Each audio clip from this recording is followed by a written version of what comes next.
প্রত্যেকটা মানুষকে চারটা গাটি নির্ধারণ করে রেখে আল্লাহ তাআলা দুনিয়াতে মানুষ পাঠাইছেন।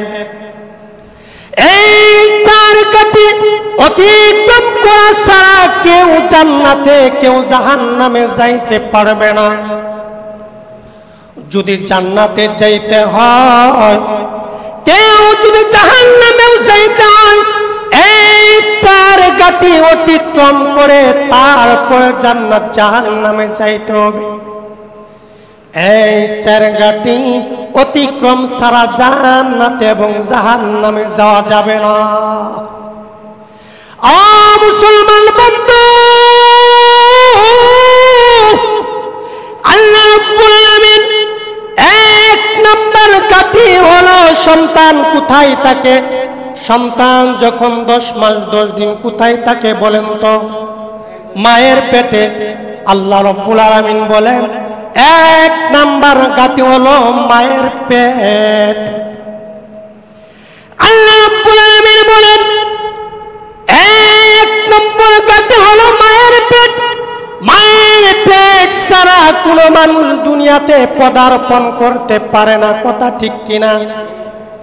মায়ের পেট ছাড়া দুনিয়াতে কেউ আসতে পারে না, সম্ভব না। আল্লাহ রাব্বুল আলামিন প্রথম গাটি অতিক্রম করে আমরা দ্বিতীয় গাটির মধ্যে আছি। কয় নাম্বার গাটিতে আছি আমরা? দ্বিতীয় গাটির মধ্যে আমরা আছি। এই দ্বিতীয় গাটির নাম হলো দুনিয়া। দুনিয়া এই গাটিও আমাদের অতিক্রম করতে হবে। মুসলমান বন্ধু, আল্লাহ রাব্বুল আলামিন আমাদেরকে দ্বিতীয় গাটির মধ্যে রাখছেন। এই দ্বিতীয় গাটি থেকে অতিক্রম করতে হবে। কখন অতিক্রম করব আমাদের জানা আছে? হ্যাঁ, কখন যাব জানা আসেনি? 1 সেকেন্ডের ভরসা আছে? আমরা দুনিয়াতে এসে এমন বাহাদুরি করি, এমন নেতাগিরি করি, এমন মনের মধ্যে আমার আশা আকাঙ্ক্ষা, কয় মেম্বার হব, তারপর চেয়ারম্যান হব, এমপি হব, মন্ত্রী হব, প্রধানমন্ত্রী হবে। মানুষের মনের মধ্যে এমন আশা থাকে কি থাকে না? ও বাবা, তুমি যে এমপি হবা, চেয়ারম্যান হবা, মন্ত্রী হবা, মিনিস্টার হবা, এটার গ্যারান্টি আছে কিনা? এটার গ্যারান্টি আছে? এটা কি নিশ্চিত হতে পারবেন? অনিশ্চিত। এটা কি অনিশ্চিত? এটা নিশ্চিত না। আপনি যদি দুনিয়ার জমিনে ভালো কাজ করে থাকেন, নামাজ পড়েন, কোরআন পড়েন, কোরআন মোতাবেক যদি আপনার জীবন পরিচালনা করেন, আপনি মরে যাওয়ার পরে আপনার কবর হবে জান্নাত। এটা কি নিশ্চিত না অনিশ্চিত? এটা নিশ্চিত। আপনি মরে যাওয়ার পরে আপনার যে কবরটাই হবে জান্নাত, জান্নাতের বাগান, এটা নিশ্চিত। কিন্তু আমরা নিশ্চিতটাকে ধরি না, অনিশ্চিতটাকে ধরি।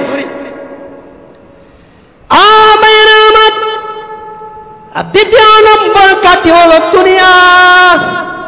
এই দুনিয়া থেকেও আমাদের যাইতে হবে তৃতীয় গাটির ভিতরে। তৃতীয় গাটিটা বলেন তো কি? তৃতীয় গাটি হলো কবর। এই কবর থেকেও আরেকটা জগতে আমাদেরকে যাইতে হবে। ওই জগতের নামটা কি বলে? আলমে আখিরাত। মানে কি? আখিরাত। প্রথম গাটির সময় সীমা হলো অল্প। বলেন তো মায়ের পেটে কতদিন আপনারা ছিলেন? 10 মাস 10 দিন। অনেকে 9 মাস আছে, 9 মাসের মধ্যে বাচ্চা হয় কি হয় না? মুসলমান বন্ধু, একটু মন দিয়ে শুনো। প্রথম গাঠির মধ্যে 10 মাস 10 দিন ছিলেন। দ্বিতীয় গাঠির মধ্যে তার চেয়েও কিছু বেশি সময় ছিলেন। দুনিয়া আমাদের জন্য কতদিন? ধরেন 50, 60, 70, 80, 90, 100, 150। 150-র উপরে দুনিয়ার মধ্যে কেউ বেঁচে আছে আমার মনে হয় না। 150 বছরের উপরে মানুষ মনে হয় পৃথিবীর জমিনে নাই, খুঁজলে পাওয়া যাবে না।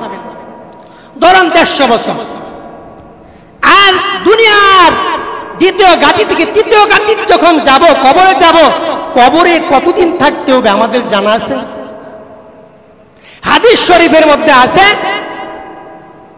পৃথিবীর সর্বশেষ মুমিন বান্দা যখন কবরে যাবে, সেই বান্দা 40,000 বছর কবরে থাকতে হবে। দুনিয়ার জীবন আপনার 150 বছর, আর কবরের জীবন 40,000 বছর। সর্বশেষ মুমিন আদম আলাইহিস সালামের উম্মতটা কত বছর আগে গেছে চিন্তা করে দেখেন। এই যে তৃতীয় ঘাটি থেকে আমাদের অতিক্রম করতে হবে, এই ঘাটির নাম কি? আখিরাত। এই ঘাটি এত সময়সীমা, শুরু আসে শেষ নাই। ইয়াউমা কানা মিকদারুহু 50,000 সানা। হাসরের মাঠ কায়েম হবে 50,000 বছর। হাসরের মাঠটা কি দাঁড়িয়ে থাকবে কি 50,000 বছর? খেলার কথা। মুসলমান বন্ধু, আপনাদেরকে বুঝাইতে চাইলাম, হাসরের মাঠ 50,000 বছর, কবরের জিন্দেগি 40,000 বছর, আর দুনিয়ার জিন্দেগি হলো 150 বছর। ও বাবা, এই 150 বছরের জিন্দেগি যদি একটু কষ্ট করে চলতে পারো, আমার বলেন ওই বান্দার জন্য আমি চির সুখের জায়গা হলো জান্নাত, আমি চির সুখের জায়গা আমি জান্নাত দিয়ে দিব। তাহলে 150 বছর একটু কষ্ট করি। আমরা তো 150 বছর হায়াত পাই না, 60, 70, 80 বছর। এই 60, 70, 80 বছর যদি একটু কষ্ট করতে পারি, দিনের উপর চলতে পারি, তাহলে কোটি কোটি বছর যার শুরু আসে শেষ নাই, হ্যাঁ, সেখানে আমরা কি শান্তিতে থাকতে পারবো, আরাম এসে থাকতে পারবো। সেই শান্তির জায়গাটার নামটা কি? জান্নাত। তাহলে এই যে দুনিয়া, এই দুনিয়া কি চিরস্থায়ী না অস্থায়ী? বলেন, অস্থায়ী না চিরস্থায়ী? অস্থায়ী। যে কোনো টাইম আমার চলে যেতে হবে, যে কোনো টাইম আমার চলে যেতে হবে। আমি একটা কথা বলতেছি, দ্বিতীয় কথা বলতে পারবো কিনা এটা নিশ্চয়তা আছে। আমার চলে যেতে হবে। ভাই, কিসের জন্য দুনিয়া? দুনিয়াতে হলো আখিরাতের উপার্জন করা। আপনি দুনিয়াতে আইসা ফিকির করতেছেন, মেম্বার হবেন, চেয়ারম্যান হবেন, এমপি হবেন, মন্ত্রী মিনিস্টার হবেন, বড় বড় পদ লাগবে আপনার, এই চিন্তা ভাবনা করতেছেন। আসলে এরা বুদ্ধিমান না। বুদ্ধিমান কারা? হাদিস শরীফের মধ্যে আছে, আল কাইসু মান দানা নাফসিহি ওয়া আমিলা লিমা বা'দাল মাউত। যেই ব্যক্তি সে তার নিজের পরিচয় জানে, সে নিজেকে জানতে পারে, চিনতে পারে, এবং মৃত্যুর পরে আখিরাতের সামানা তৈরি করতে পারে, সেই ব্যক্তি হলো দুনিয়ার জমিনে সবচেয়ে চালাক লোক। সবচেয়ে চালাক লোক কে? যে দুনিয়ার মধ্যে থাইকা আখিরাতের সামানা তৈরি করে। এরাই হলো কি সবচেয়ে চালাক লোক। এই জন্য আমাদেরকে দুনিয়া ছেড়ে চলে যেতে হবে। আমার দুনিয়ার কোনো দরকার নাই, অনন্তকাল সেখানে সুখে শান্তিতে থাকতে পারো, সেই চিন্তাই আমার করতে হবে। এই দুনিয়া মৃত্যু যে হবে এটা তো নিশ্চিত। সমস্ত মানুষ যারা আল্লাহকে 3 খোদা মানে, অনেকে আল্লাহকে বিশ্বাস করে না, দুনিয়া এমনি হয়েছে এমনি হয়েছে, অনেকে বিশ্বাস করে না। তারাও বিশ্বাস করে যে মৃত্যু হবে, মৃত্যু হবে, এটা কি অস্বীকার করতে পারে না, তারাও বিশ্বাস করে। যারা 3 খোদা মানে, আল্লাহকে মানে না, আসমান জমিন এমনি হয়েছে, তারাও কি বিশ্বাস করে আল্লাহ কি মৃত্যু হবে, আমার মৃত্যু হবে। এই জন্য মৃত্যু সবারই হবে, মৃত্যু পাক্কাও করবে, কেউ থাকতে পারে না এই দুনিয়াতে। যত বড় বড় বাদশা ছিলেন, ক্ষমতার অভাব ছিল না, ফেরাউন, নমরুদ, কারুন, হামান, সব কিছুই কি তারা দুনিয়া থেকে চলে যায়, আছে কবরে আছে, আছে কিনা? আছে না? তো সবারই যাইতে হবে। মুসলমান বন্ধু, এই দেশের প্রধানমন্ত্রী ছিল, এই সাদ্দাতকে আল্লাহ তাআলা সময় দেন নাই। এই সাদ্দাত আল্লাহর নাফরমান বান্দা,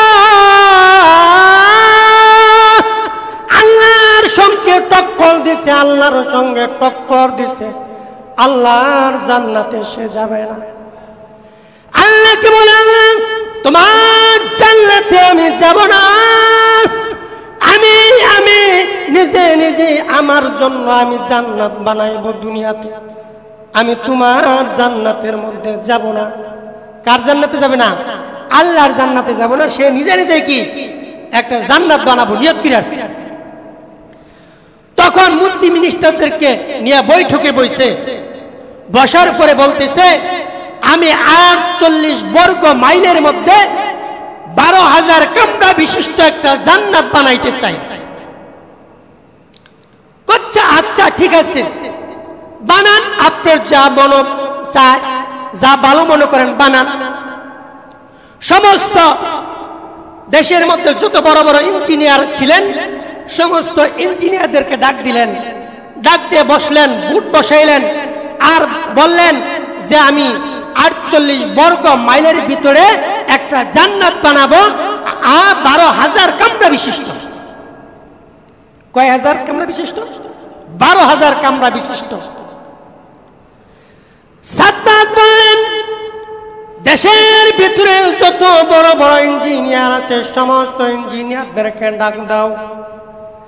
ডাক দিয়ে বললেন, আমি জান্নাত বানাবো, আল্লাহর জান্নাতের মধ্যে আমি যাব না। জান্নাত বানানোর পারমিশন দিলেন।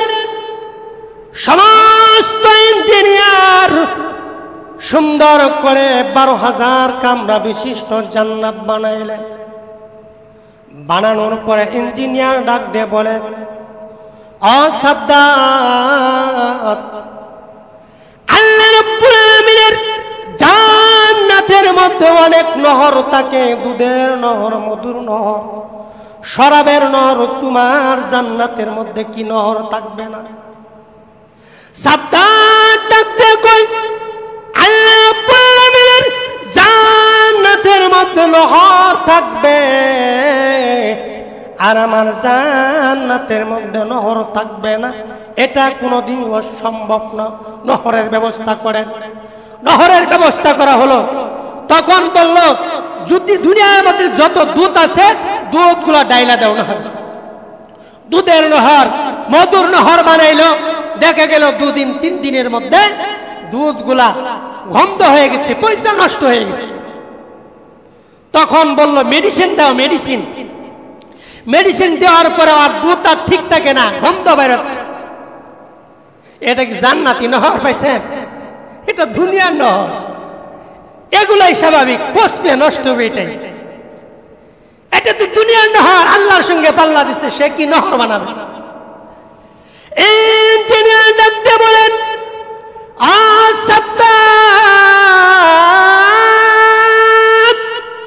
আল্লাহর জান্নাতের মধ্যে প্রত্যেকটা রুমের মধ্যে হুরেরা থাকে, গিলমানেরা থাকে। তোমার জান্নাতের কামরার মধ্যে কি হুর দিবা না? কয়, এটা তো ঠিকই, হুর তো লাগবেই। কি করবা? কয়, এই দেশের মধ্যে, আমার দেশের মধ্যে যত সুন্দরী নারী আছে, কুমারী নারী, তালাশ করে আনো। সমস্ত সুন্দরী নারীগুলা একত্রিত করলেন, আর এখান থেকে আরো সুন্দর সুন্দর সুন্দর 12,000 কুমারী নারীদেরকে সিলেক্ট করার পরে প্রত্যেকটা রুমের মধ্যে এক একটা নারী দিয়ে দিচ্ছেন। বলেন তো, আল্লাহর জান্নাতের মধ্যে প্রত্যেকটা রুমের মধ্যে কয়টা করে নারী হুর থাকবে? 70টা করে হুর। কয়টা করে হুর? 70টা করে হুর থাকবে। আর সাদ্দাত দিছে কয়টা করে? একটা করে। যাই হোক, যে আল্লাহ রাব্বুল আলামিনের জান্নাতে সে যাবে না, সে একটা জান্নাত তৈরি করছেন। এই জান্নাতের উদ্বোধন করবেন সাদ্দাত। কি করবেন? জান্নাত উদ্বোধন করবেন। এই কথা বলে না। সাদ্দাত মন্ত্রী মিনিস্টার ছেলেদেরকে বললেন আমি জান্নাত উদ্বোধন করব, আমি জান্নাত উদ্বোধন করব। যত দেশের প্রধানমন্ত্রী, সেনা প্রধান, পুলিশ বাহিনীর প্রধান, র্যাবের প্রধান, যত বড় বড় এমপি, মন্ত্রী, মিনিস্টার আছে, বহির্বিশ্বের মানুষদেরকে তুমি দাওয়াত দাও। আমার দেশের মধ্যে যত নামি দামি মানুষ, যত বড় বড় মানুষ, সমস্ত মানুষদেরকে দাওয়াত দাও, আমি আমার জান্নাত উদ্বোধন করব। সবাইরে দাওয়াত দিলেন, জান্নাত উদ্বোধন করবেন। এমন টাইমে সাদ্দাত বললেন, শাহী পোশাক আনো, শাহী গুড়ানো, গুড়াই উদ্বোধন, গুড়াই উঠে উদ্বোধন করব। গুড়ানা হলো, শাহী জামা আনা হলো, শাহী জামা পিনলে গুড়ার মধ্যে উইটা যখন জান্নাত উদ্বোধন করার জন্য জান্নাতের গেটে পাড়া দিবে, এমন টাইমে এক ফকিরের মতন স্বভাবের একটা মানুষ আইসা সাদ্দাতের গুড়ার সামনে দাঁড়াইয়া গেছে। আর সাদ্দাত বলতেছে, কি ব্যাপার, তুমি এখানে কিভাবে আসলে? এত নিরাপত্তার মধ্যে, এত বেষ্টনীর ভিতরে তুমি কিভাবে আসলা? তুমি তো ফকির দেখা যায়। সাদ্দাতকে বললে, ও সাদ্দাত, তুমি কি আমাকে চিনো? আমি তোমাকে চিনি না, চিনার দরকার নাই, তোমাকে চিনার দরকার নাই। আমি এত বড় একটা জান্নাত উদ্বোধন করার জন্য রওনা দিছি, তোমার সঙ্গে কথা বলার আমার প্রয়োজন নাই। সরো সরো, আমার কাছ থেকে সামনে তো সরো, তোমার সঙ্গে কথা বলার মতন আমার মন মানসিকতা নাই, এখন আমি আমার জান্নাতি উদ্বোধন করব। সাদ্দাত লোকটাকে মানে নাই, লোকটা আবার সাদ্দাতের সামনে আসলো। সাদ্দাত বলতেছে, তাড়াতাড়ি যা, না হলে খবর কইরালাম, জান্নাত উদ্বোধন করবো, ডিস্টার্ব করিস না। তারপরেও লোকটা আর শুনে না। তখন লোকটা আবার সাদ্দাতের গুড়ার মধ্যে একটা খালি কি আঙ্গুল দিছে, আঙ্গুল দিছে, সঙ্গে সঙ্গে গুড়া কাঁপাও শুরু করছে। সাদ্দাত বলল, কারণটা কি? লোকটা দিয়ে কথাই শুনে না। সাদ্দাত বলতেছে, বাবা জাগা জাগা, পরে আহিস, যা যা লাগবো সব দিয়ে দিব, এখন আর ডিস্টার্ব করিস না। সাদ্দাত কথা আর শুনে না। লোকটা বলতেছে, না না, তুমি কি আমাকে চিনো? কয় না, চিনি না।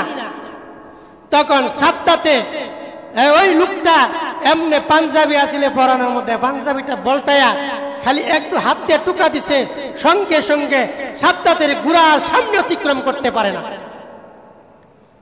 সাদ্দাত দেখুন, ওই ফকিরের বাচ্চা আমার পিছনে কত বড় বড় মন্ত্রী মিনিস্টার অপেক্ষা করতেছে, কত দেশ থেকে এমপি মন্ত্রীরা আইছে।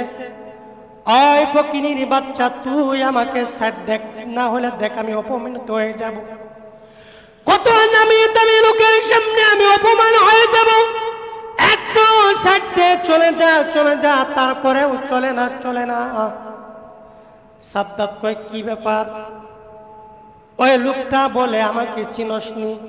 কয়, না না, আমি তোমাকে চিনি না। বল বল, পরিচয় দে, তাড়াতাড়ি দে, তাড়াতাড়ি দে, পরিচয়টা কি? ওই লোকটা বলেন, আমি দুনিয়ার জগতের কোন মানুষ না,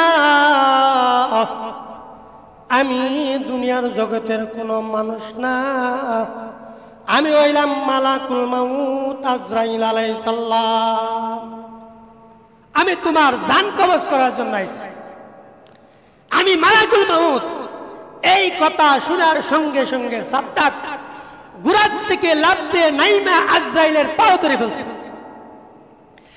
আজরাইলের পাও ধরে চিৎকার দিয়ে কান্না করা শুরু করলো। আজরাইল, আজরাইল, তুমি তো জানো না আমি 12,000 কামরা বিশিষ্ট 48 বর্গ মাইলের মধ্যে আমি জান্নাত তৈরি করছি। একদিন দুই দিন কষ্ট করি নাই। আজরাইল 10,500 বছর 3 লক্ষ শ্রমিক দিয়ে আমি জান্নাত বানাইলাম। 1.5 লক্ষ শ্রমিক সকালে কাজ করছে, দিনের বেলা 1.5 লক্ষ শ্রমিক, রাতের বেলা 1.5 লক্ষ শ্রমিক, 3 লক্ষ শ্রমিক দিয়া আমি 10.5 বছর যাবত কাজ করে এই জান্নাতটা বানাইলাম। কত মিন্তি মিনিস্টারদেরকে আমি দাওয়াত দিলাম, আজরাইল ভাই আমাকে একটু সময় দাও গো, তোমার আল্লাহর কাছে পারমিশন নেব, একটু আমাকে সময় দাও। আমি আল্লাহ আমার জান্নাতের মধ্যে একটু দেখব, উঠব, একটু কি দিব, আমার জান্নাত কত সুন্দর করে সাজাইলো, একটু দেখবো, আল্লাহর কাছে পারমিশন নাও, আমার সময় বাড়াই দেবে একটু। আজরাইলের কাছে বলল। আজরাইল আলাইহিস সালাম আল্লাহকে ডাকতে, আল্লাহ এই যে সাদ্দাত আমার কাছে কান্দে কান্দে বলে একটু সময় বাড়ানো চাই, তুমি একটু সময় দিবানি। আল্লাহ বলেন, আজরাইল কত মানুষের জান কবজ করলা, কোনদিন সময় নিলা না, কোনদিন সুপারিশ করলা না, আমার কাছে বললা না, আজকে হঠাৎ করে সাদ্দাতের জান কবজ করার জন্য একটু সময় চাও, কারণটা কি? ওগো আল্লাহ, সাদ্দাতের চোখের পানি আমার সহ্য হয় না, সাদ্দাতের প্রতি আমার একটু মায়া লাগলো, একটু মায়া লাগলো, আল্লাহ একটু সময় দেওয়া যাক।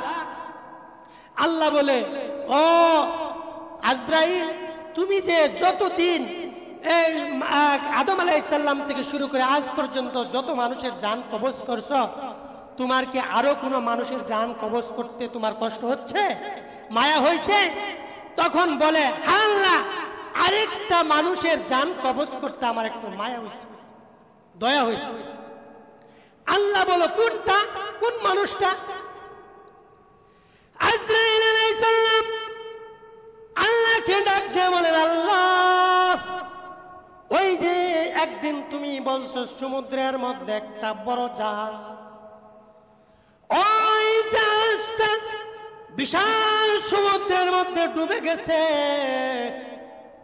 জাহাজের মধ্যে যত মানুষগুলা ছিল সব মানুষগুলা মারা গেছে, একটা মাত্র মহিলা ছিল, গর্ভবতী মহিলা, মহিলার পেটের মধ্যে বাচ্চা ছিল। আল্লাহ তুমি ডাকতে বলেছো, জিবরাইল, ও আজরাইল, যা যা ওই যে সমুদ্রের ভিতরে একটা গর্ভবতী মহিলা, ওই মহিলার পেট থেকে বাচ্চাটা বাইর কইরা তক্তার মধ্যে বসাইয়া ওই মহিলার জানটা তুমি কবজ করো। এই মহিলার জান কবজ করার সময় আমার দয়া হয়েছিল, মায়া হয়েছিল। এত বড় সমুদ্রের মাঝে কেউ নাই, কেউ নাই, এই মাসুম বাচ্চা প্রসব কালেন বাচ্চাটা, এই সমুদ্রের ভিতরে কোনো মানুষ নেই, একমাত্র মা ছিল। এই মা কেউ যদি জান কবজ করে, এই বাচ্চার লালন পালন কে করবে, এই বাচ্চাকে কে দেখবে? ওগো আল্লাহ, আমার ওই মহিলার জান কবজ করতে আমার কষ্ট হয়েছিল, যে এমন একটা জায়গার মধ্যে এই মাকে যদি জান কবজ করে এই বাচ্চার কি হবে, কে দেখবে? এই যে বাচ্চার মায়ের জান কবজ করার সময় আমার একটু মায়া হয়েছিল, আজকে এই সাদ্দাতের জান কবজ করতে আমার মায়া হইতেছে। আল্লাহ রাব্বুল আলামিন বলেন,